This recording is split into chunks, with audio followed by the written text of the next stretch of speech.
தேசிய மலரான தாமரையை பாரதிய ஜனதா கட்சியின் தேர்தல் சின்னமாக ஒதுக்கீடு செய்ததை எதிர்த்து தாக்கல் செய்யப்பட்ட வழக்கின் தீர்ப்பை சென்னை உயர்நீதிமன்றம் தேதி குறிப்பிடாமல் ஒத்திவைத்தது.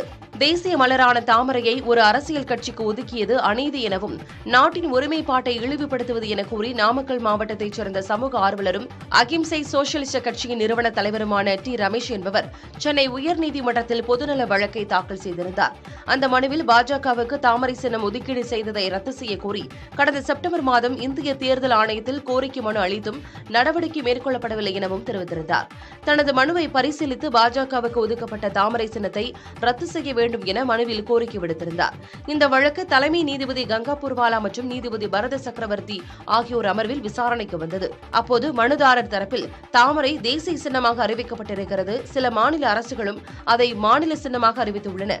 மேலும் தாமரை ஒரு மத சின்னம் என்பதால் பாஜகவுக்கு தாமரை சின்னம் ஒதுக்கியது மக்கள் பிரதிநிதித்துவ சட்டப்படியும் சின்னங்கள் ஒதுக்கீட்டு உத்தரவின்படியும் தவறு மட்டுமல்லாமல் அரசு சின்னங்களில் தாமரை இடம்பெற்றுள்ளதால் இது தேர்தல் நடத்தை விதிகளை மீறியது எனவும் சுட்டிக்காட்டப்பட்டது.